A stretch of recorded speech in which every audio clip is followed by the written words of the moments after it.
Namaste to all and happy Deepavali. Today we are in Canto 4 of the Book of the Divine Mother, Book 3, beginning the vision and the boon. Then suddenly there rose a sacred stir.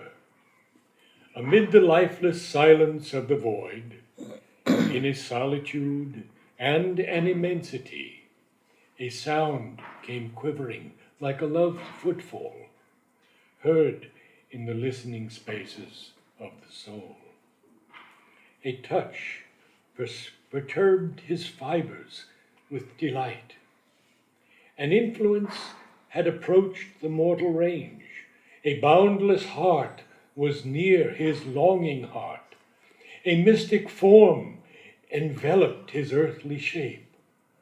All at her contact broke from silence seal. Spirit and body thrilled, identified, linked in the grasp of an unspoken joy. Mind, members, life were merged in ecstasy. Intoxicated as with nectarous rain, his nature's passioning stretches flowed to her, flashing with lightnings, mad with luminous wine. All was a limitless sea that heaved to the moon. A divinizing stream possessed his veins. His body's cells awoke to spirit sense. Each nerve became a burning thread of joy. Tissue and flesh partook beatitude. So, it's a marvelous canto, one of the most beautiful ones. And there's a background to the event, the great event, the only, we can say, worthwhile event in entire spiritual journey of man. It is to have a vision of the divine. Yogis strive for births after births just to have a glimpse. Once mother mentioned this to these three girls. It's recounted in 12 years with Sri Aurobindo, and you know her day would stretch till 12 o'clock, 1 o'clock, night. And people would be waiting to meditate when she is passing by, because she was busy throughout and hardly a couple of hours.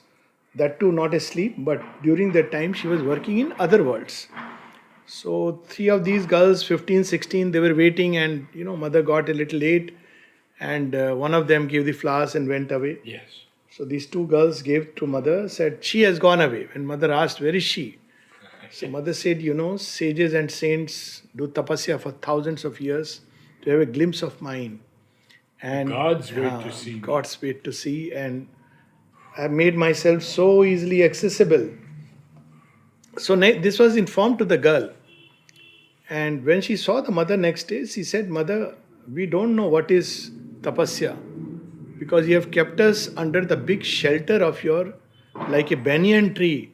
We have never experienced the effort of tapasya, and therefore we don't know what it means to have a glimpse of you through this effort. And she was very happy. She hugged her and gave her a lot of... So this vision now Ashupati is experiencing after a long journey. He has freed himself from ignorance. Ordinarily, if one has to arrive at that point, he has freed himself from ignorance. That is the first step. What is called in the truest sense as enlightenment, not the catchphrase that goes around, oh, are you an enlightened being? But true enlightenment, which is you are freed from the clutch of ignorance. You know who you are. The soul and the self. You know these. Then the second is he has crossed all the boundaries of all the worlds and freed himself from all their energies, forces, beings, including the gods. And that reminds me today, being a Kali Puja day, and Sri Aurobindo's famous invocation, "Be wide in me, O Varuna." He continues like that, invoking the Vedic deities. At the end, he says, "And free me from all these gods, O Kali." Even the gods are a limitation. So, that utter freedom. Because they too act within the finite sphere over mind and below in Sri Aurobindo's terminology. So he has gone beyond that. He has gone past the last, these two events. And then he has survived the unknowable, where nothing made could live. What can pass through or survive in the unknowable is only that which is based on truth, nothing else. Everything will collapse. So all the thought structures, systems, philosophies, we were talking about the touch of the infinite. It is that which, anything which belongs to even a trace of falsehood will collapse. It cannot survive. And that's why Mother used to say, people often talk about invoking Kali and justice. So she said, don't invoke justice, because if it manifests, nobody will be able to stand. Invoke grace. This is the place of grace. Because it's so powerful. And he has survived the unknowable. Still his aspiration is intact. That is something tremendous. And having done that, having crossed these three crucial stages, most yogis at the most reach the apex of the mind and then they plunge into the infinite. They can't come back. But he has survived, his aspiration has survived. And therefore now he has the great vision. But he knows there is much more. Much more. And it starts with exactly how to know that one is in contact with the divine. So people often narrate, "Oh, I had this experience, I saw this vision, I heard this voice." But what really means a contact with the divine? And he starts with, "Then suddenly there rose a sacred stir." The whole atmosphere changes into something very beautiful, very sacred. Amid the lifeless silence of the void, in a solitude and an immensity, a sound came quivering like a loved footfall, heard in the listening spaces of the soul. A touch perturbed his fibers with delight. So there is the sense of solitude, even if one is in the middle of a crowd. There is an inner solitude and the sense of immensity, vastness. It's not a solitude where one is running within the boundaries of the small little self, but a mighty solitude, a vast solitude. And then this is, of course, a very profound occult experience. A sound.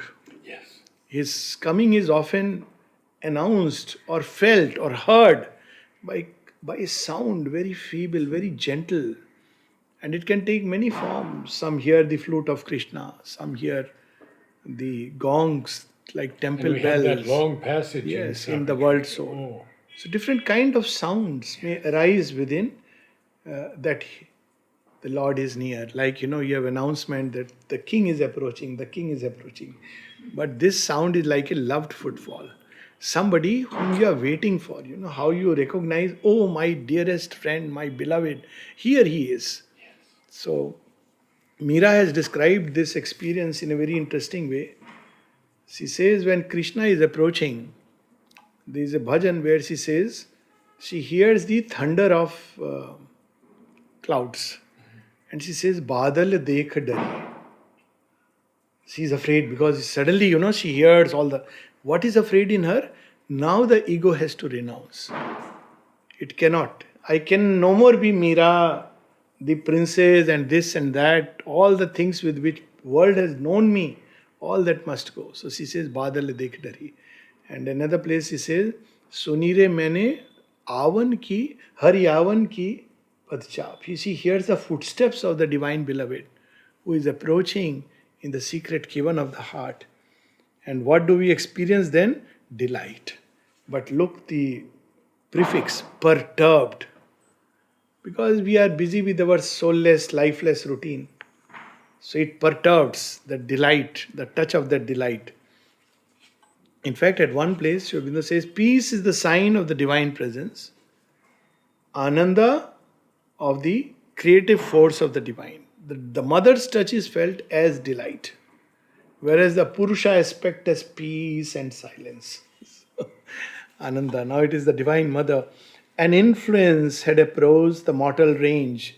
Again, see the word influence.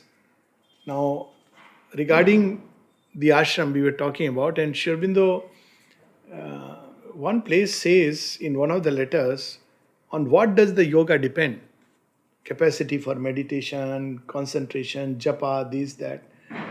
He says all depends on whether one can open to the influence or not. Influence with the capital I. Now look, influence is not just something personally, physically being there. It's an influence. And then another place he says the ashram is the central place of influence where devotees who are outside need to return and must come time to time and get charged and go back. This is in context with devotees being outside or not. And during Sri Aurobindo's time also, I mean this is also Sri Aurobindo's time, but when Sri Aurobindo is physically there were devotees outside, and he says very clearly, there are a number of devotees who are outside the ashram. He explains why some have to be here and why some have to be outside. It's an occult arrangement. It's nothing to do with more developed human being. So this illusion we must get rid of. But those who are outside, they need to come again and again to the place of central influence to get charged and go back. Now, without reading this letter, many of us used to say, I said, where are you going to charge my batteries? And many people, I am sure, have experienced this. To come, get charged and go. But again, care and caution. Sri Aurobindo writes in one of the letters, when Nirodha says that today during the darshan I didn't feel that kind of joy and this thing. He says there are two kinds of atmospheres in the ashram, the human and the divine. Now, in nutshell, avoid the human and focus on the divine. Everywhere, any place you go, there are two atmospheres. Only here, because the divine atmosphere is so strong and intense, so that he is reminding us. Other places you have to look for the divine touch somewhere. You can find because he's everywhere. But here there is a very tremendous, powerful touch. But also the human atmosphere, which can be very overpowering. So an influence. A boundless heart was near his longing heart. A mystic form enveloped his earthly shape. So he is experiencing the divine all around. Mystic form. Without any definition, boundaries, boundless. All at her contact broke from silent seal. Spirit and body thrilled, identified, linked in the grasp of an unspoken joy. Mind, members, life were merged in ecstasy. So it is what can be called as a bhava samadhi. It is merged. It is not that ecstasy is making us jump and dance and sing songs. Mother was asked this. She said, well, I am aware that there are people who lose their balance and they sometimes jump and sing and dance. But in our yoga, we have to still remain steady, merged in ecstasy. It's a trance of bliss. It's not that we are unable to contain it. That comes with wideness, receptivity, and of course, ultimately grace, strength in the members. Now comes something very wonderful. Intoxicated as with nectarous rain, his nature's passioning stretches float to her, flashing with lightnings, mad with luminous wine. So this is the luminous madness. There are two kinds of madness. One is the ordinary madness. I mean, Sri Ramakrishna was asked. He said, there are people who say that, people who go to you are, mad. He gave a very beautiful answer. They say you are also mad. So he said everybody is mad. But some are mad after kanchan, money, and some are mad after dharma. So yeah, this is another kind of madness. Luminous mad. And there are people who lose their balance or they are so drunk with ecstasy, their measures fall off. So they don't know, what's happening to them. During that state, you have to ultimately learn to integrate all these states inside. That's why he speaks of the foundation of peace, calm, equanimity, without which yoga can be very dangerous, because these experiences can completely throw one out of gear.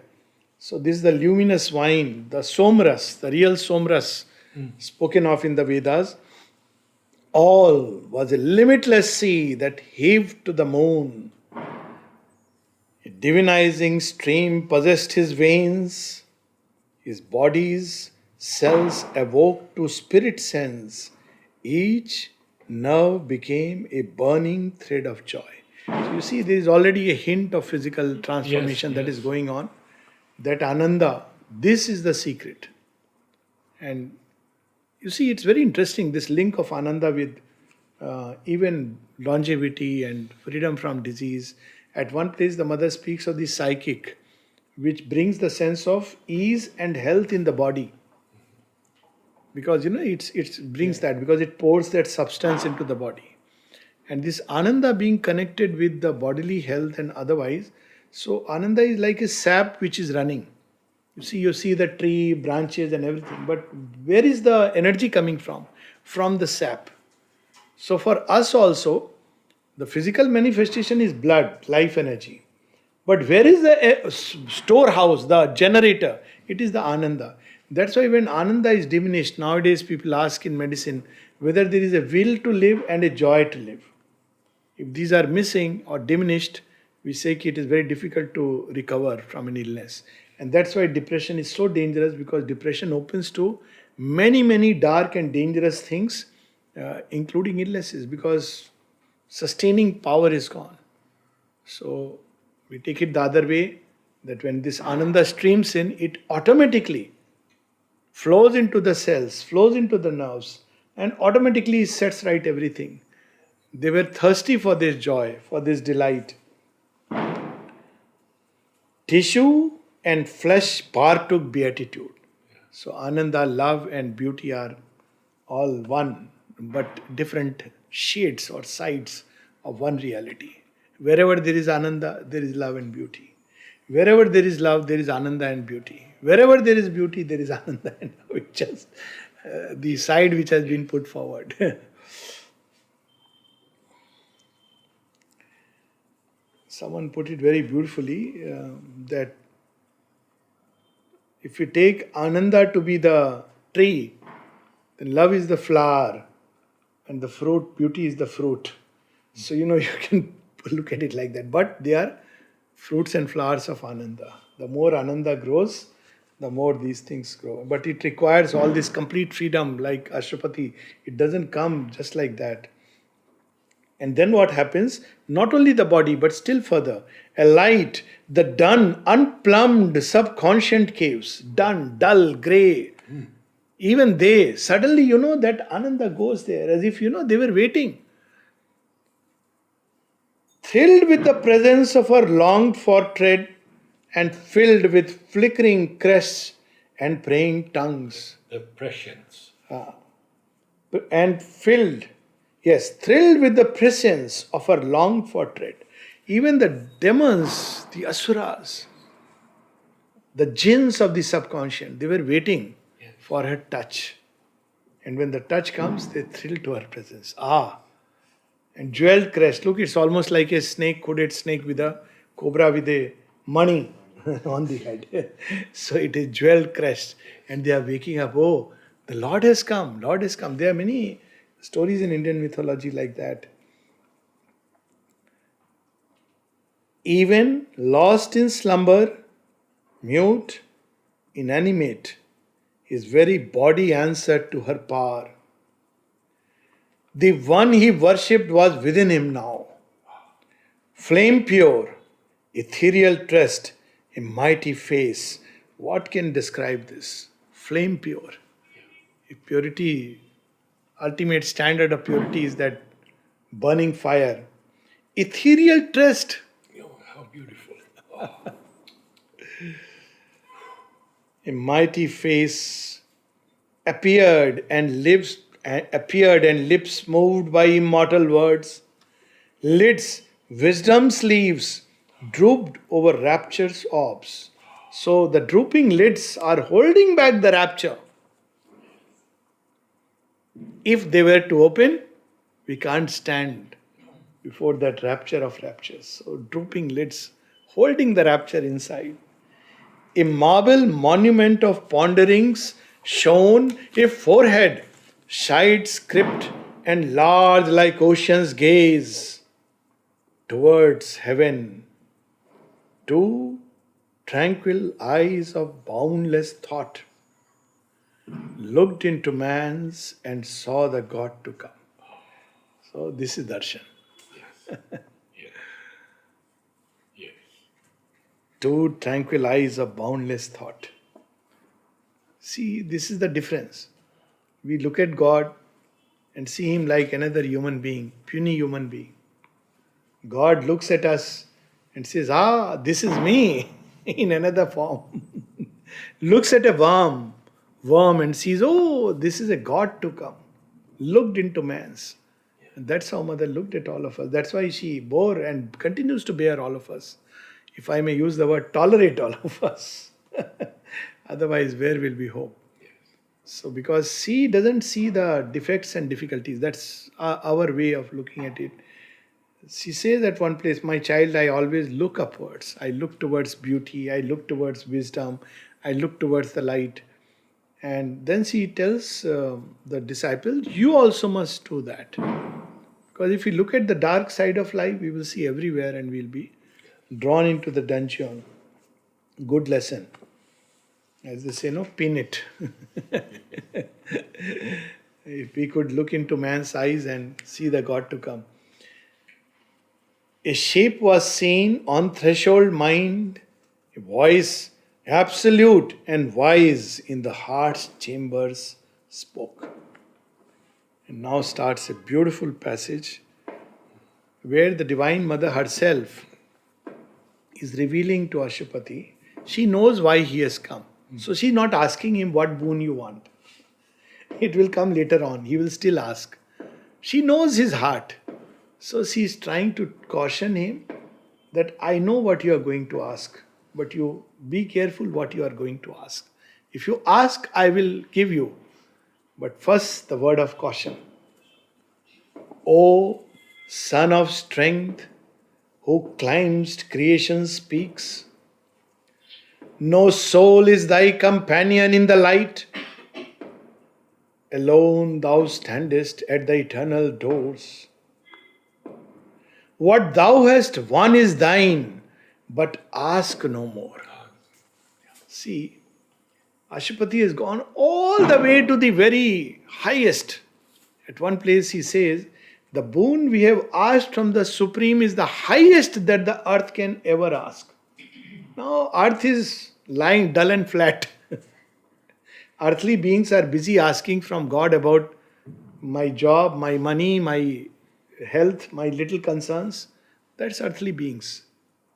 But that's not what it is meant for. He is asking delivered earth, divinized earth. So the voice is first reminding him, are you sure? No soul is thy companion in the light. Nobody is asking this. That's why when people ask this from the mother, what was her state? Even Bhakti, Krishna Prem, his friend and, Dilip Kumar Roy's friend, and he was a guru in his own right in Almoda. So he had come, and when he saw the mother, and mother recounts this incident, mother asked him, what do you ask? Ask anything, ask. So he said, mother, give me bhakti for my guru. She was very happy. She said, but you already have that. He says, but not enough. I want more. She was so happy, she recounted this in one of her conversations. And says, this is the mark of a truly spiritual being. Otherwise, we ask 100 things from the divine like any religious thing. And divine will grant, because whatever we want, he will give that. That's what he says in the Gita. That even when you approach the gods for asking something, it is me who grants it. Ultimately, they take a sanction from the Supreme. But rarely one who gives himself completely and says, not even I want you, I want to be yours, take me completely. I come to give myself. And that is where the difference lies. So she says, nobody is asking for this boon. You are the lonely representative. On whose behalf are you asking? No soul is thy companion in the light. O spirit, aspiring in an ignorant frame, O voice arisen from the inconscient's world, how shall thou speak for men whose hearts are dumb? Even prayer is so difficult for human beings. Leave aside aspiration. There is so much egoism. When mother was asked about prayer, she says, it is so wonderful, but human beings live in such arrogance. It's very difficult for them because of arrogance to pray. Why should I pray? Why should I, I am the one who will decide my destiny. So hearts are dumb. And then he addresses Ashwapati as the representative being. Through tapasya he has arisen. He is the avatar who is doing the tapasya to ask for this boon. So, O spirit arisen in an ignorant world, in an ignorant frame, from the inconscient you are rising, all these images, because he's the representative for man. How shall thou speak for men whose hearts are dumb? Make purblind earth the soul's seer vision's home, or lighten the burden of the senseless globe. Purblind earth. It's like an obscure vision. It's not a complete blindness, but more or less like that. So he's saying you want the sheer vision's home. Man does not want it. The senseless globe. Senseless globe. Where is humanity ready? Several times in mother's conversation it comes. She makes things ready, prepares it, and goes to the Lord. Lord, this is ready now. He says, but world is not ready. And when mother came, this was the first question she asked. One of the first questions when they are together. She says, will it be this time? Yes. He said yes, and she saw the supramental force coming. Then she asked, but man is not ready. And he says, if we wait for man to be ready, we have to wait forever. We have to make man ready. And that's why, one of our messages, the future of the earth depends upon a change of consciousness, but it is left to men to decide whether they will collaborate with the change or the change is thrust upon them by the power of crashing circumstances. And we see countless devotees here and there. I move around the whole world. Most of the people are busy asking something for themselves, and the mother is like another guru who is going to give all the goodies. Gift giver. Gift giver. At one place, mother says most people treat the divine as if he were a slave to their desires. Only because he is omnipotent, he can give. So we want that. But rarely, it is only once in a while. And that's why it is said, I think in the Bible, many are called, few are chosen. Who are chosen? The one who give themselves completely. They want nothing in return. And paradoxically and strangely, it is to them that everything is given. Only you can't do it with this idea. If I give myself, everything will be given. Very good. She says that. When you give yourself to the divine gives himself to you and all that you would need. But you can't do it with this idea that, I am giving, now I am going to get. It is a spontaneous gesture. And now look the revelation. I am the mystery beyond reach of mind. I am the goal of the travail of the suns. My fire and sweetness are the cause of life. But too immense, my danger and my joy. So this is not just in ordinary, and mother says cautions. It is an adventure. Are you ready? Too immense my danger. If we see the spiritual history of mankind, those who have really been the chosen ones and arrived, it is amazing. Now we'll soon have Guru Nanak's, 550th birth, and the 6th Guru, 7th Guru. You see their life. Imagine that their children are being buried alive two children, both are being buried alive. And all that he has to do is to accept Islam. And he says, no, that's not the way of truth. And they're buried alive right in front of his eyes. But he smiles and trusts the Lord. As you will, as you will. Another one, the Guru is made to sit on hot plate that you just accept once. And finally, the next Guru, he is beheaded. It's a very touching story, you know. He says, all that you need to say is that I accept Islam. He refuses, he is beheaded. And then out of all this anguish, pain and sacrifice is born one Guru Gobind Singh. Sri Aurobindo speaks very highly of him. Very highly. And he says that here was the hero. Literally one of the vibhutis of Kali without a doubt. I mean, imagine he is a saint and he is a warrior who was never defeated by Aurangzeb, one of those. At the end, Aurangzeb gets so frustrated, he says, I will come and meet you. Please, I want to meet you. Because he could not. Two people who were never... Shivaji was defeated a couple of times, but he regained. But Guru Gobind Singh was never defeated. And what was the power with which he fought? Spiritual strength. Now, these are the people who have paved the way. I mean, the road to the divine is not a rosy bed. It's often a bed of thorns through which you need to pass. And all these, Sri Aurobindo and the mother's life, sometimes I wonder what are our miseries. We go and say, imagine Sri Aurobindo being tied to the waist, on the waist by the rope and being almost dragged through the city square in Kolkata. At that time, the fate of British Empire was written, decided. Often people ask me, I said, what was done to Sri Aurobindo?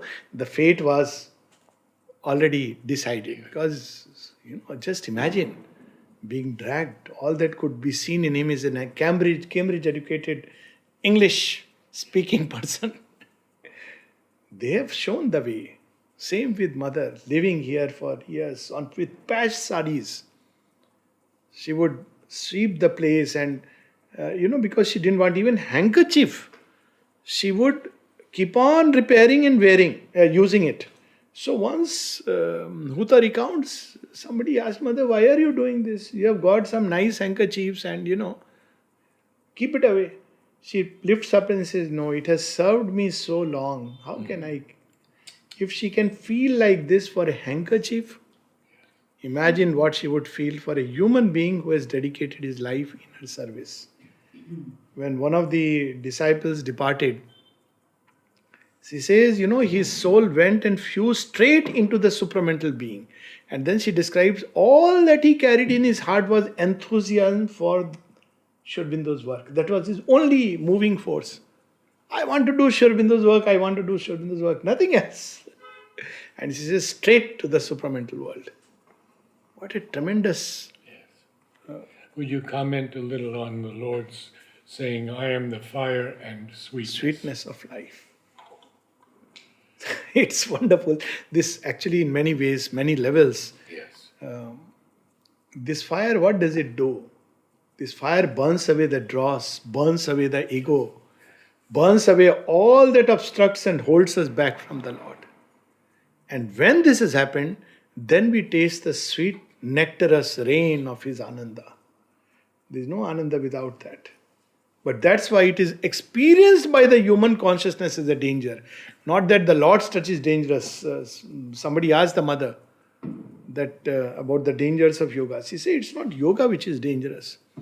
It's because we carry within ourselves things like ambition and all, and that yoga destroys because it releases truth. It is not going to cater to the demands of the falsehood of our earth nature. So, the fire which burns, and thereby it releases the sweetness that rejuvenates life, which is missing in. So she cautions, awake not the immeasurable descent. At one place the mother says, when human beings came, they upset the life of animals. Now the Superman comes and he's upsetting the life of human beings because human beings live within certain frames.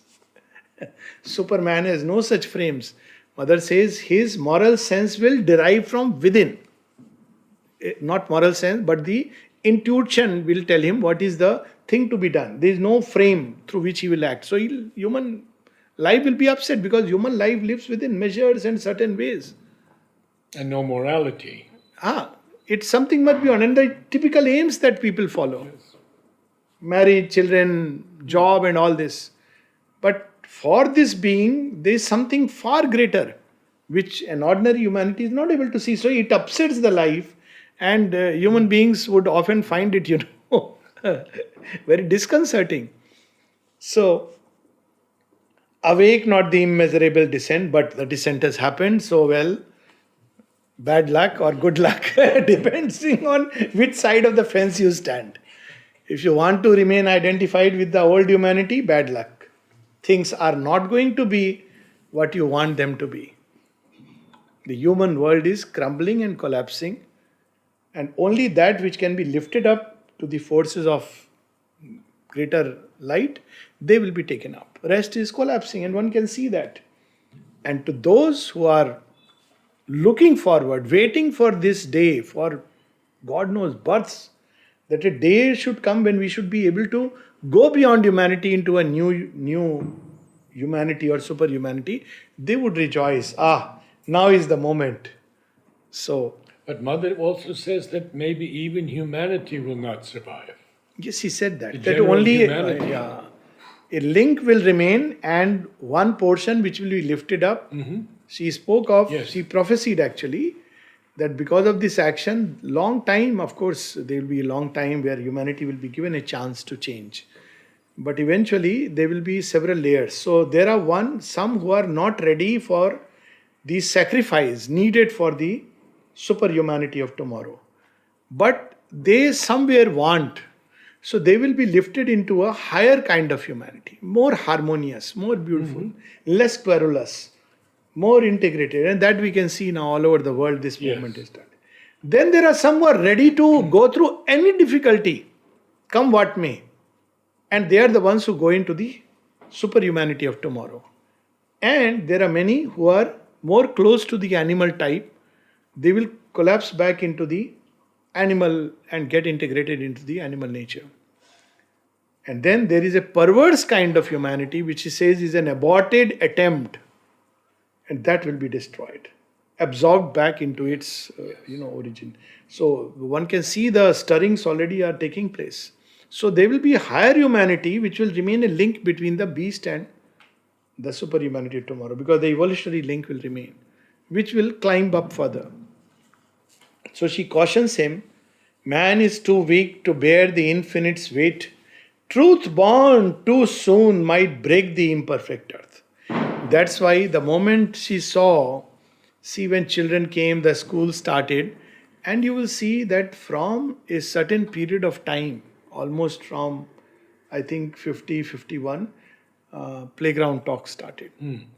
Mother's work shifted a lot into the playground. And people mistook it that, the supermind will descend here first and all. That's a different story altogether. But she saw that if the body is not ready, the force is drawing near. Because Sri Aurobindo by his sacrifice had created the possibility now. The descent took place on 5th December, manifestation on 29th February. So she could see that if the body is not ready, there will be a breakdown. So much emphasis during that time, you see the way the physical education department developed, came up, because it was necessary. Then when all that was ready, done, that initiated, then she withdrew back into another kind of work and many kinds of work. So, Few more lines. yes, few more lines.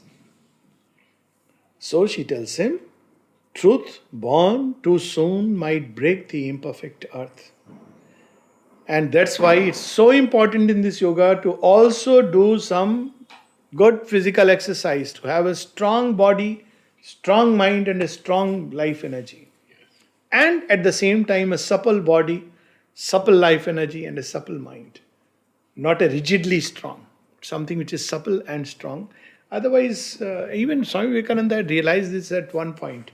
So he tells people that you should play football and have nerves of steel.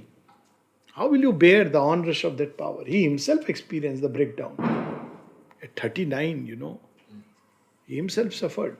So it's so important in this yoga. That's why here in ashram, there is no official meditation place, because meditation is supposed to be done every time and everywhere.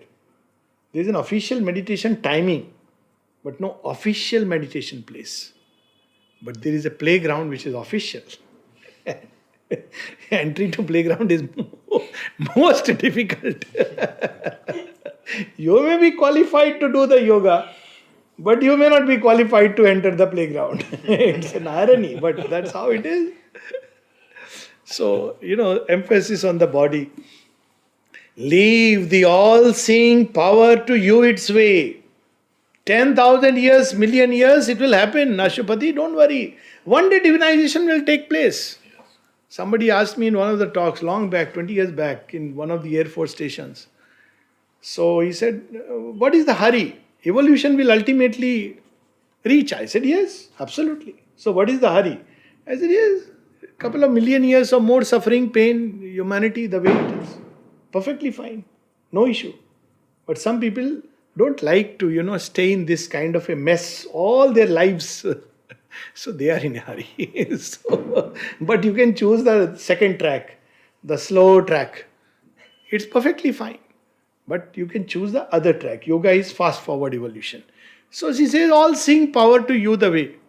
Basically she is saying 10,000 years, million years, just as man evolved out of animal and modern man out of 1 million years, conservative estimate, possibly 1.5 million years from the first caveman to modern man. Okay, another 2 million years. If humanity survives, that's the other question. With all the means at our disposal. Doesn't matter, we'll have matter again, start the whole process. So mother says, do we want it back? And that's where she says, Kali is fuming. She says, okay, done with it, we'll start again. And then she says, if Kali is allowed, it means everything goes back to the melting pot. Yes. I don't want that. She says, for me, I prefer the way of love. We read it the other day in Tuesday. That I prefer the way of love, not Kali's way. Because then pralaya for these gods is nothing. Oh, one more creation destroyed. Okay, fine, we'll rest in peace for some time. Whole humanity destroyed. Whole earth. Okay, we'll shape it again. Because they are immortal. They don't understand what it means for human beings to go through even the prick of a needle. But nature's intention is... Yes, and mother said, but nature loves to play. It says, yes. What is the hurry? When she brought the supermind, she said, what is the hurry? Man is a good toy. Let me play with him for some more couple of million years. Then she had to explain to nature by real example that this new substance will help you. You will enjoy the play better. Then she accepted and integrated it. And become now more beautiful, and richer, and natural. So that's why in yoga, this is not a yoga which is like a mass movement where people, the yogas where there is a lot of stress on conversion. Each person is asked to bring 4 more disciples or 10 more or whatever. But this is not a yoga like that. Here, people are generally cautioned, don't undertake. Right from Sri Aurobindo's, there were more refusals than those who were accepted, because she will break down. Yes. Even Dilip Kumar Roy, famous case where he thought that Sri Aurobindo has refused me, and the tantric yogi told him, no, he has accepted you. He says, but he didn't tell me anything.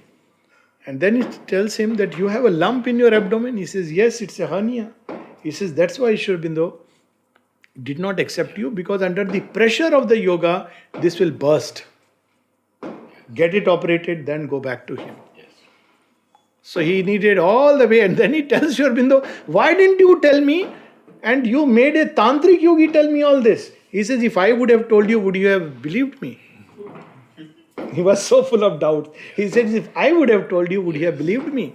So he sends him all the way to a tantric yogi. He has to reveal him, there is a hernia out here which you must get operated, then you will be accepted. So that's why man born, even Nishikanto, Yes. he was told, Yes. if you live in Shantiniketan, you will become a world famous poet. But if you come here, You will within 2 years, every possible illness may attack you. And then what a wonder of child, of mother. He said, doesn't matter, with Mother Kali being here, should a child of the Divine Mother be afraid? Okay, come in.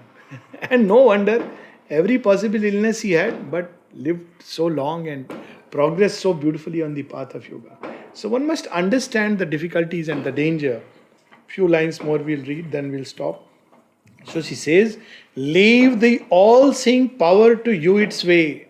In thy single vast achievement, reign apart, helping the world with thy great lonely days.